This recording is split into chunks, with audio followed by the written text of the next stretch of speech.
भगवान शिव ने नंदी को ही अपनी सवारी क्यों चुना, जबकि उनके पास पूरी सृष्टि की सबसे शक्तिशाली शक्तियां मौजूद थीं? आखिर एक साधारण बालक कैसे बन गया महादेव का सबसे करीबी? हजारों साल पहले एक महान ऋषि थे, शिलाद मुनि। उनके पास ज्ञान था, तप था, लेकिन कोई संतान नहीं थी। उन्होंने निश्चय किया, मुझे ऐसा पुत्र चाहिए जो साधारण ना हो, जो मृत्यु से परे हो। इसके लिए उन्होंने वर्षों तक कठोर तपस्या की और अंत में प्रकट हुए भगवान शिव। शिव ने कहा, तुम्हें एक पुत्र मिलेगा जो मेरा अंश होगा। अगले ही दिन यज्ञ के दौरान धरती फटी और एक दिव्य बालक प्रकट हुआ। शिलाद मुनि ने उसे उठाया और नाम रखा नंदी। नंदी बचपन से ही अलग था। जहाँ दूसरे बच्चे खेलते थे, वो ध्यान में लीन रहता था। कम उम्र में ही वेद, शास्त्र, योग सब में पारंगत। लेकिन एक दिन कुछ ऋषि आश्रम आए और उन्होंने नंदी को देखकर कहा, ये बालक अल्पायु है, इसका जीवन बहुत छोटा है। ये सुनकर शिलाद मुनि टूट गए, लेकिन नंदी नहीं डरा। उसने कहा, अगर मृत्यु निश्चित है तो मैं खुद महादेव को प्राप्त करूंगा।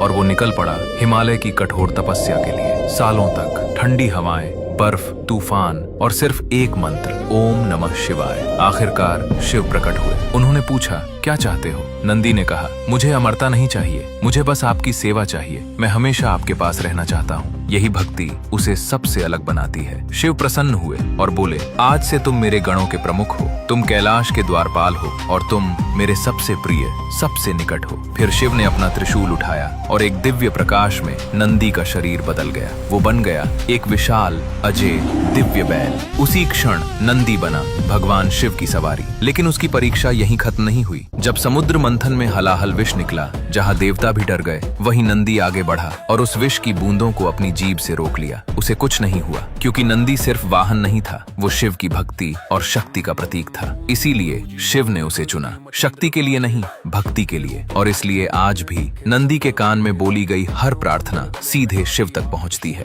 अगर आप भी सच्ची भक्ति की ताकत मानते हैं तो कमेंट में लिखो, जय नंदी।